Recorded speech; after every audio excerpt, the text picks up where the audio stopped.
right, today's the day, Christmas Eve in July, starting today. So I'm gonna start a new vlog. I'm gonna probably do a little weekly vlog or so for Christmas Eve in July. So excited to be co-hosting this event. I'm actually on my way to the grocery store because it's Sunday, and that means I go to the grocery store. I'm rocking my Weird Punk book shirt. It's kind of spooky, right? Yeah. So, yeah, we're just gonna kick off this vlog. All right.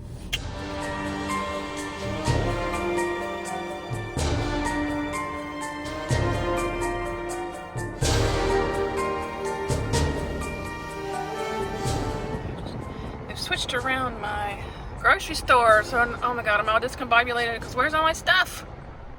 Alright, let's do a little quick little check-in. I'm gonna start some reading here. And I think I'm gonna dig into The Devil in Silver by Victor LaValle first. See if I get some good progress today. Sundays are like our laundry day and stuff, so I'll be doing some other things in between and all that kind of good stuff too. But this one's a little chunky, so I wanna get this. I did start it. I read like the first chapter like a couple weeks ago, but that's as far as I made it. So I'm sorry if that's like a weird angle here, but anyway, what am I thinking? Yes. Oh, this would be probably for the mood reading prompt. I don't think this is like a holiday book or anything. So, but this is for Rachel of the Shades of Orange Patreon book club for the month. So, and it's a library book too. So I want to get it read. So, I need to get back to the library also. And so, yeah, I think I'm going to start with this. And I'm kind of really drawn to this one, too. Jedi Summary, The Magnetic Kid by John Bowden. Because I just didn't want to read more John Bowden. So, maybe I'll switch off a little bit. I don't know. I'm definitely going to start with this one first up, though. And, yeah. All right. Bye. Evil in December last year. Okay. And I was like, I'm going to reuse it and just put sunglasses on. It looks good. So it works. Thank you. I like it. Ooh, The Element.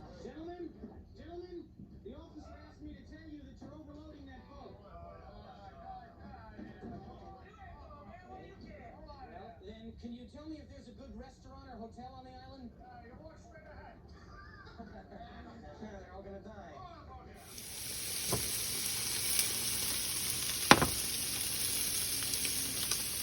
You thought you knew everything you had to know about Christmas Evil in July. Well, Krampus is here to tell you that you don't know it all. I have a special delivery for you to put the evil into Christmas Evil in July. So, surprise! Here is my Krampus board of extra optional prompts, perfectly evil and... All right, good morning. Let's check in. I made some good progress on Victor LaValle's The Devil in Silver, shiny library copy. And so I made it to about page 150-ish, and so about a third of the way through now. Really liking this. A couple things that bug me, but whatever, really liking this. So I don't think I've talked about what this book is about. So we're right in the beginning of the book. We have our main character whose name is Pepper.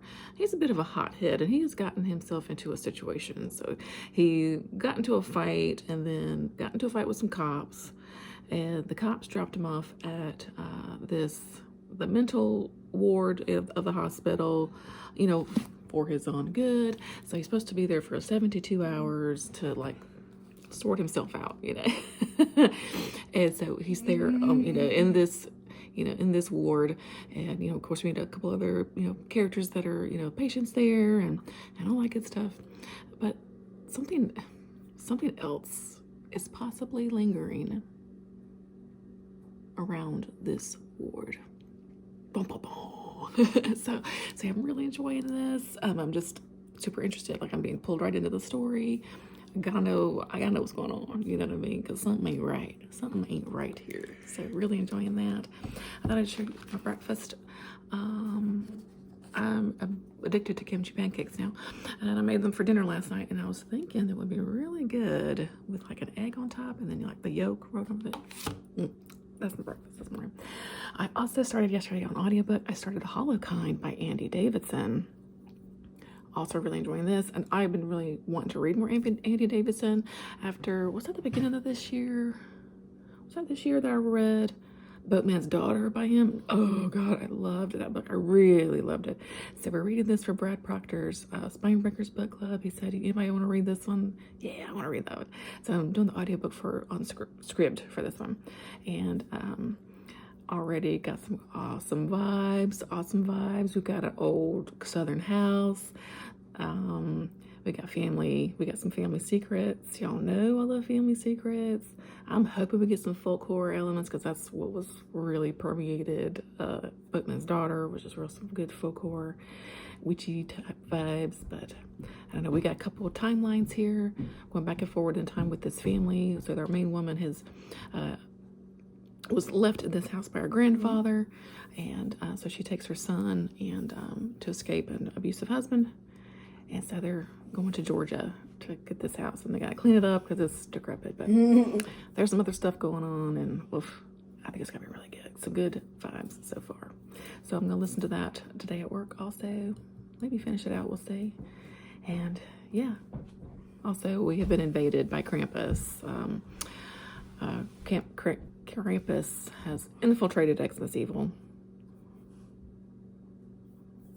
So we have a whole new board of prompts. Dang that Krampus. All right, check in later. Bye.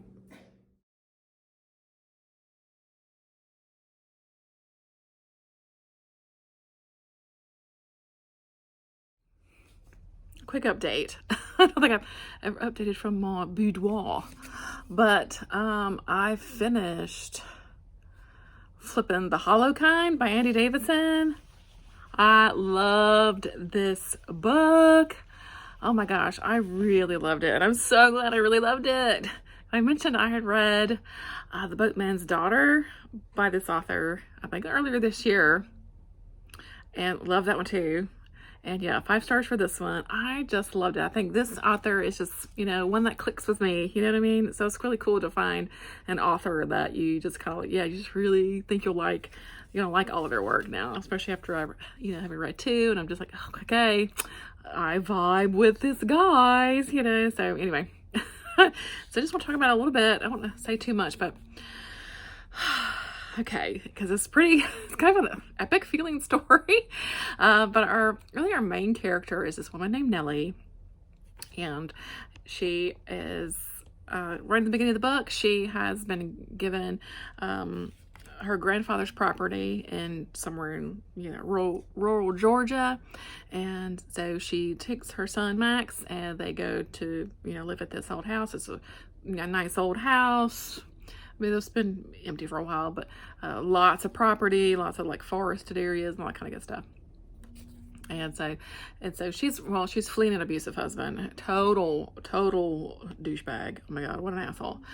So it's just the right time kind of thing, where this popped up, and so she's like I said, she's gone with her son, and they're kind of fixing up the place and making it their home, And this story does have kind of flashbacks through Nellie's, family members, like her grandfather and her great-grandfather, particularly August Redfern, who was her great-grandfather, and really put a lot of work into this property, making it into like a turpentine mill, and like employed a lot of people there, all that kind of stuff in the early kind of 1900s, up to 1910s, 20s, 30s, that kind of time period. And then, of course, the children that they had, of course, and all that kind of good stuff. So, and it's not soon after they get to the property that we start to learn some things about this property, about this house. And then, again, through those sort of backwards and forwards of time telling, we definitely are, getting the scope of the story and what is going on here. And some just really tragic things that have happened in the past, and how that is going to be affected, Nellie and Max here in the present day, which the present day is 1989. So even that's still in the past, but still, what I'm trying to say. Anyway, so I just really love this, and similar to Boatman's Daughter in a way that has a sort of tinge of kind of folk horror bits. This one, I don't even want to say this because I feel like it's a spoiler. So I don't want to say too much because I really I just really feel like you should read it if it sounds interesting to you, if you like discovering sort of history of like a family, with some dark secrets, like I said, folk horror bits with some other stuff kind of mixed in. Yeah, just really good. Really touches on grief too, with loss, throughout the years, and yeah, it was so good. So if you like Southern Gothic, absolutely. If you like, sort of stories told, kind of back and forwards through time, where you're really getting into the nitty gritty of this particular family, you'll like that. I would say kind of similar to Michael McDowell in that way, just really sinking your teeth, into like this one particular family story. I think you'd like this a lot. If you like, folk horror bits, if you like a bit of strange, a bit of, a bit of disturbing, there's definitely some good horror elements in this book, with some pretty good body horror. Again, there's some really tragic scenes. Yeah, a lot happens in this book. I can't recommend it enough. I loved it so much. And then the ending, I wanted to read I want to reread the last part again, because it just was like, so good. So I loved it. I can't recommend it enough. This author is just, I guess, a new fave for me. I don't know, because, when you 5-star both of their books, I feel like, yeah, kind of want to read everything now. So yeah, The Hollow Kind was a hit for me. So yay. On a side note, at work today, I tried to rescue a little dragonfly type of bug that I got into the office, and so I take it outside, outside to this I work kind of like near a loading dock area. There's nothing fancy. I kind of walked all the way out to the dock. I go outside, try to shake this guy off with this little paper towel that I'd scooped him up in, and he's kind of hanging on. And meanwhile, I'm like dive bombed by this, either a hornet or, what do you call it? A hornet or a yellow jacket, one or the other. I mean, dive bomb, it stung me twice. I'm trying to rescue this dragonfly. So I got stung on this arm and then stung on this one. What in the world? See, that's what I get for being nice. I mean, it felt like those old cartoons where you would see a bee and they would hold up their body like they were in a airship going, that's what it felt like. They were this dude was dive bombing my ass. Anyway, hopefully a dragonfly makes it. I hope it was worth it. Anyway, that's the day. So I'm gonna do my little exercise call, and then the same old nighttime stuff, dinner and yada, yada, yada. All right, I'll check in later. Bye.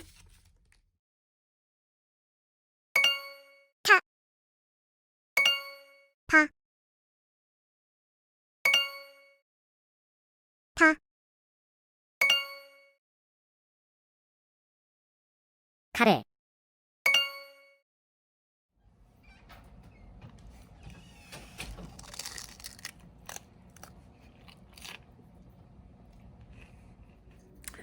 Let's talk about this.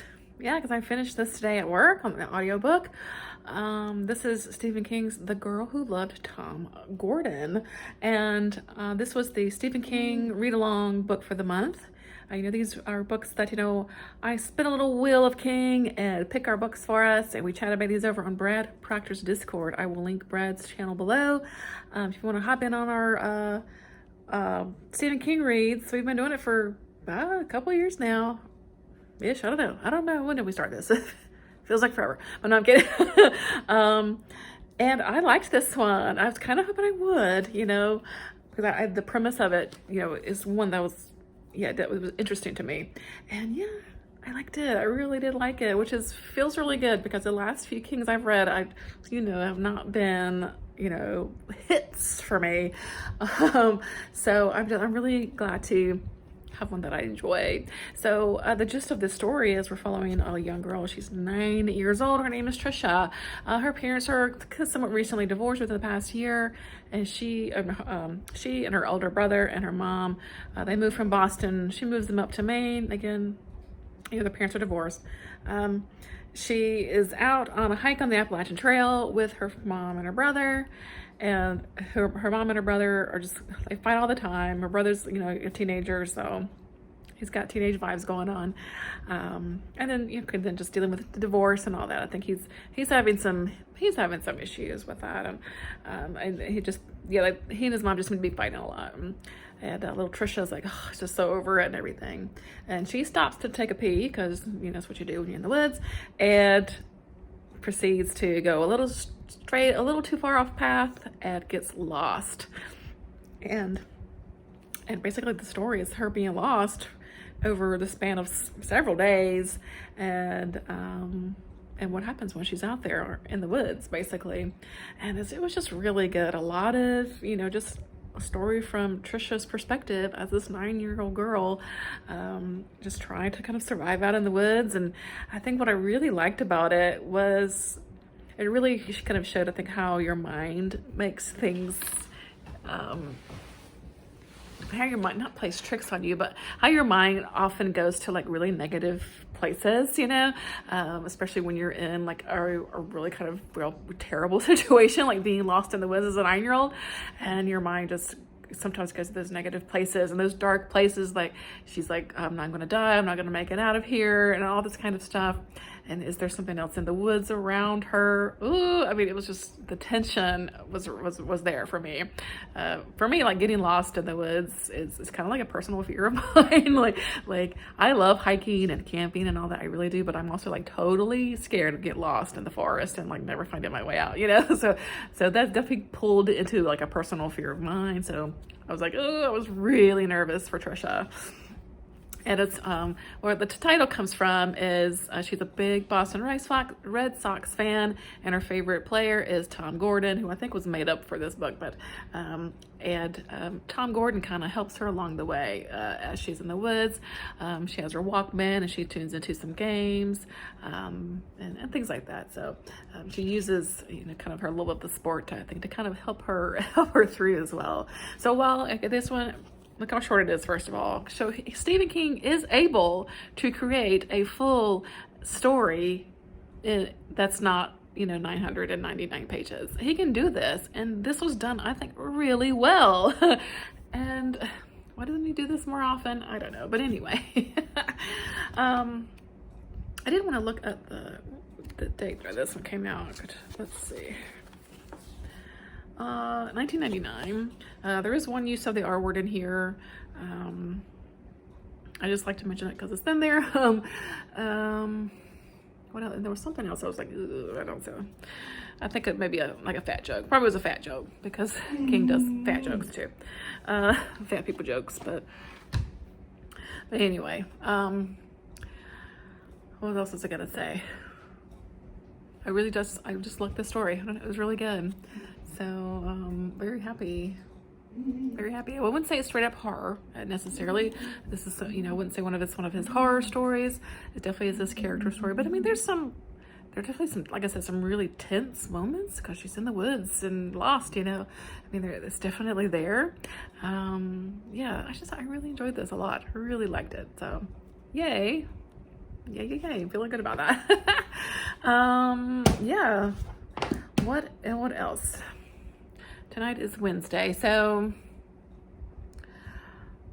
it's going to be a simple dinner tonight because my husband is off watching a special soccer exhibition game that's being played here in my town. Wrexham and Chelsea, who are English soccer teams, are here playing a special exhibition game. It's kind of, pretty big deal. And so he bought tickets right when they heard about it. And I said, buy the tickets. I told him, buy the ticket. I've been saying to myself over the past few years, if you have something that you want to do, just do it. I said, buy the tickets. So he bought a ticket. So he and a buddy are going to that tonight. So I'm just going to take a really easy dinner for myself and the kiddo tonight and just tuck it to some reading while he is off at the game. I'm kind of looking forward to that. A little bit of alone time once the kiddo goes to bed for me, because he'll be definitely be gone most of the evening tonight.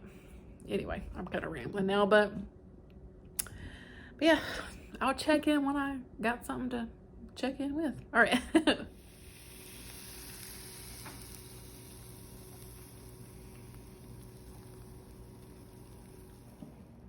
And I'm gonna have a little glass of wine. Cheers. At the party, Johnny. Cheers. Dun, dun, dun, dun, dun, dun, dun. All right. Bye. At the party, Johnny. Cheers. At the party, Johnny. Cheers. At the party, Johnny.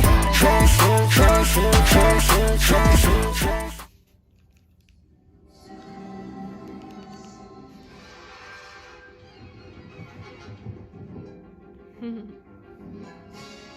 Well, it isn't fair to the other children, but all right.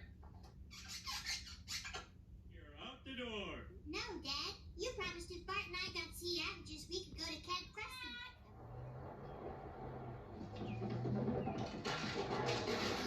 Hi, kids. Welcome to Camp Preston.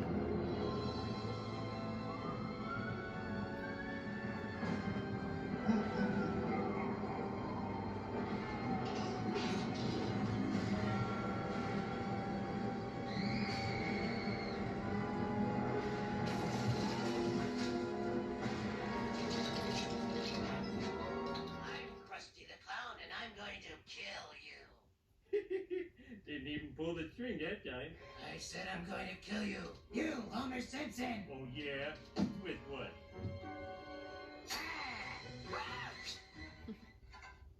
There! Right there's a picture. Ah! Zombies! Car, No? did you register Dad? Yes. But the car's okay.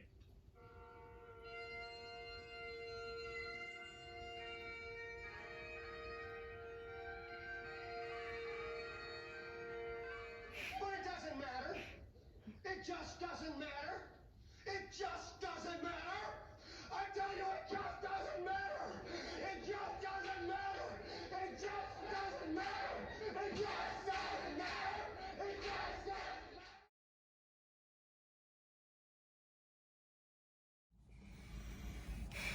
I think this is a DNF. I don't know. I've just have lost total interest in this. I made it to part 2. I'm like halfway.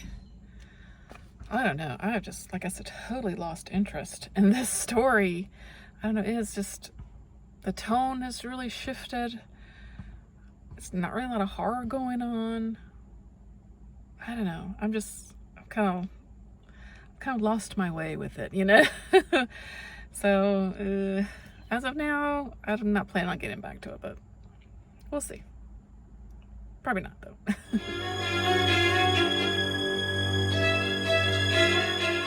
Alrighty, let's check in. It's Thursday evening. The week is almost over. But I read this tonight. Yeah, I loved this. I thought this was fantastic. I've been wanting to read some more John Bowden after reading When the Walk the Darkness Down back in June. And I've had this one sitting on my shelf, and it's a perfect summer read. And yeah, I loved this. John Bowden is a fantastic writer, first of all. He is a wordsmith. It is sometimes it's beautiful. The writing is stunning. I love it. I love it so much. Now this, and Bowden is usually a horror writer. This is not a horror book. This is a coming-of-age story taking place through the summer of 1983, the year that Return of the Jedi was released. And it's the story of Johnny and Roscoe. They're brothers. Their parents are divorced. They live with their mom. They spend every other weekend with their dad, living in a small town in Pennsylvania. And it's just that summer, you know, when school is out, it is those lazy, slow summers of just kind of time ticking by and things that happen in a small town and a family, for sure, absolutely family. Their grandmother is a big part of the life here. Some things that happened during that summer, it's just amazing. I don't know how else to describe it.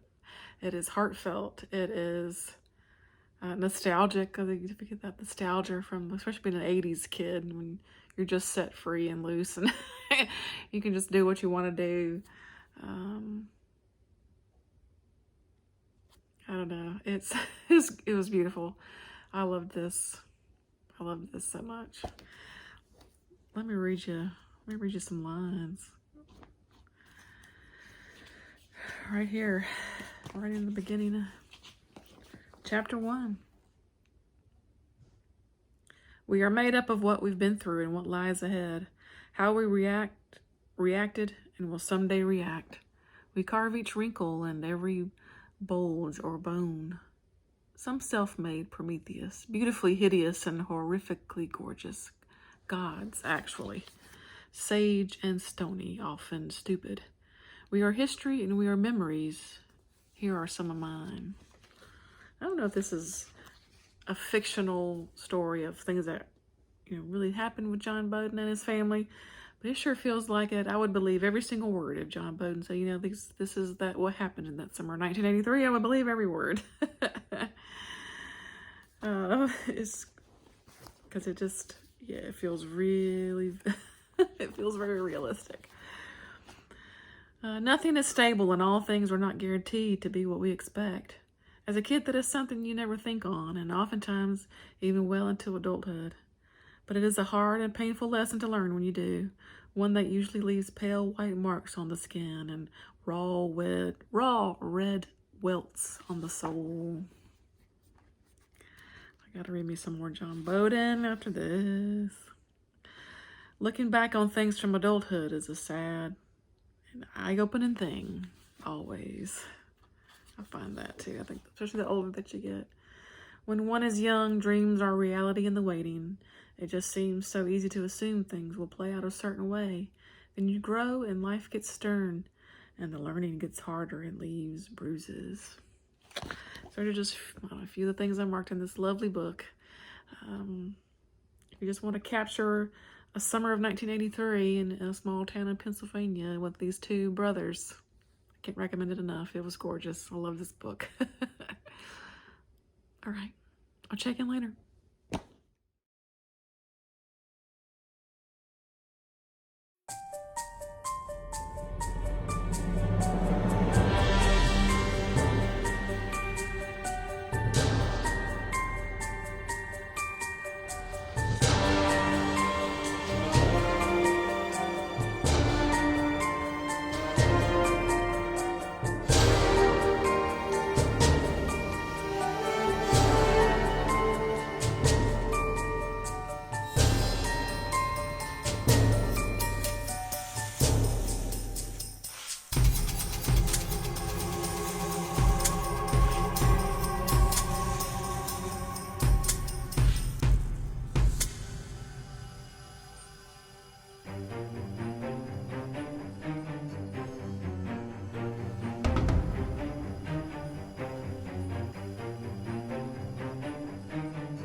To take a few minutes and wrap up this vlog because it's Sunday morning now, and I wanted to get this up yesterday, Saturday, but I didn't really have time. We had a nice family day yesterday. My sister and her kids are here visiting in North Carolina, so we spent the day yesterday having a pool day and celebrate my mom's birthday and just hanging out, having fun.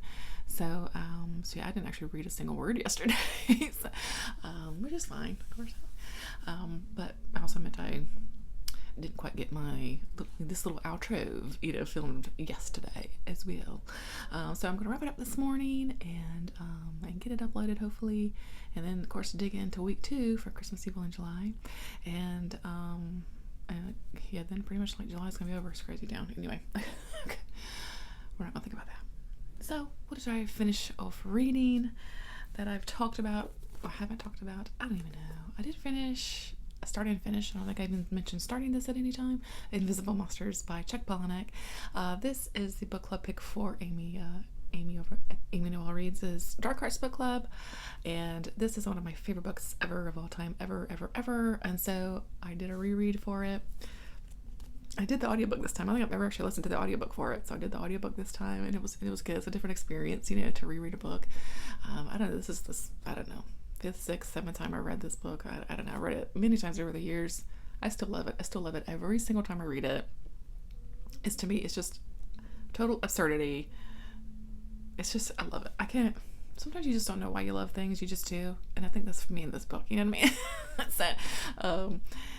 We're following a sort of ragtag kind of, you know, cast of characters that they don't seem like, why in the world do they even know each other? But they do, including our main character, who is at one time was a fashion model, and she was in a terrible accident and lost the bottom portion of her jaw, and sort of resisted getting any kind of, you know, reformative surgery or anything like that, and then began to walk around wearing these, you know, layers of like veils and things like that, after she connected with one of my favorite characters ever, Brandy Alexander, who is what we would call these days an exuberant person, right? She herself has gone many surgeries to transform her look as a trans woman, and these two get up and they go on road trips, and there's this dude involved. I can't even explain it, y'all. I can't explain the story. You just have to read it. You may not like it. Some people have already not liked. Amy didn't like it. I'm kidding, but I just flipping love this book. I just love this book. So yeah, I finished that audiobook up. My hold finally came in for Once Upon a K-Prom by Kat Cho. Now, I was reading this, or wanting to read this, for K-Tropathon, and so my hold finally came in. I got almost finished with it. I've got maybe like an hour left of the audiobook, so I'm going to finish that up here soon. But this is really cute. This is I definitely say like a YA kind of love story, but if you are into K-pop at all, you will probably really like this, even though it's, you know, teenage characters, which can be a little especially our main girl. She's actually kind of annoying sometimes. But so we're following Elena, and she's a twin. She has her brother. They are teenagers in high school. She volunteers a lot of her time at a community center where younger kids go, like after school, and they offer like late night babysitting for working parents and that kind of stuff. It's a real sort of hub of the community, and they're kind of losing some of their funding, and so right there in the beginning of the book, she's trying to fundraise, you know, for the community center, and she's thinking around the time of prom would be nice. And so she's asking people, like, instead of spending so much money on renting a limo and, you know, hundreds and hundreds of dollars on a dress and new shoes and stuff, why don't you, you know, maybe pull back on some of that money, donate some to the community center, and you can still have fun at prom. And of course, most people think that she just hates prom and doesn't want to go herself because no one's asked her, right? But she's not like anti-prom. She's just like, can y'all like not spend so much money and donate some to the community center? She thought it was a great idea. Turned out not so great idea. Also, though, she had a childhood friend named Robbie. That is named Robbie, yes. And when he was 10, he moved away back to Seoul, South Korea, and then from then on, he kind of proceeded to get wrapped up in a training program, and he's now like a K-pop star in one of the biggest K-pop group ever. And right before they left, they had kind of made this promise, you know, to each other that they would take each other to prom. I don't know why 10-year-olds do that, but whatever. You got to roll with it. You got to roll with this kind of story, okay? And lo and behold, he kind of makes good on the promise because they happen to be in the area with his group, and he knocks on the door and it's like, hey, I'm here to take you to prom. She's like, what? You know, stuff happens. Things ensue. Teenage stuff.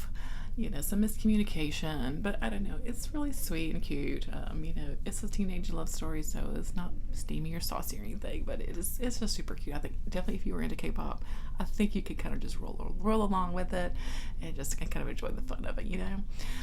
So yeah, so I'm just having a really good time with that, and you know, I'll finish that up soon. And then I did start another physical book, but I didn't make a lot of progress in it. But Young Scrooge, a very scary Christmas story by R.L. Stine. I picked this up, I think, in like a little free library or a thrift store, one day. And it seems perfect for Christmas Eve in July. We're talking about Christmas Carol-esque type of story. And right here, so I'm up to chapter 5, yes. What's the kid's name? Rick Scroogeman is the kid's name. He's 12, and honestly, he's a total bully, and he picks on people, and he is not nice. And so I think he's gonna get Scrooged. You know what I mean? And so I'm curious to kind of see. I'm really curious to see where this one goes and how, if it turns out to be kind of cute. So I think it's gonna be fun, and I really love this. Really love that cover. So yeah, this is gonna be fun, I think. So I'll finish this up next week in the upcoming days, and I don't really know what I'll dig into after that, but I got a big TBR pile to choose from for the rest of Christmas Eve in July. I did attend a watch party for Addams Family Values there on the Discord. I hadn't watched that in a long time, and it's so good. I just love that movie. It's like one of the perfect casts was when they cast that version of Addams Family, from Angelica Houston to like Christina Ricci. Like everybody's so good. Excuse me. I think I put some clips in. I watched for the bingo board. Excuse me. Tickle in my throat. I watched a couple episodes of The Simpsons. I watched one of the Halloween episodes to tick off the box to watch any kind of holiday, show or movie. I watched a summer camp one, Krusty, because that was fun. I watched Meatballs for my summer camp movie. Meatballs, it doesn't age well, it really doesn't. You can tell it's a movie from the 70s with some of the wording and anyway, but it's still so fun. It's still such a fun watch, and I just, I really wanted to be a counselor in training, you know what I mean? I want to be a CIT. Anyway, really enjoyed that. Is that all of the watch prompts? Do I have another one? I don't remember. I haven't done a single photo prompt yet, so probably need to get on that. And then I got, we got that Krampus board with some additional prompts. So I did use Invisible Monsters for the book that can spell out evil, because I can spell evil right there with the word invisible. I think I talked about the Hologun. Yeah, I talked about the Hologun. I used that, I think, for creature on the creature book or something like that. Anyway, gotta see if I can fill that board too. Oh my gosh, way too many boards. Anyway, I'm enjoying it. I'm gonna wrap this vlog up now. Thanks so much for watching. I sure appreciate your time. Hope you're enjoying Christmas Eve in July if you're joining us. And yeah, we'll end it here and we'll pick it up in another vlog for next week. And till next time, bye.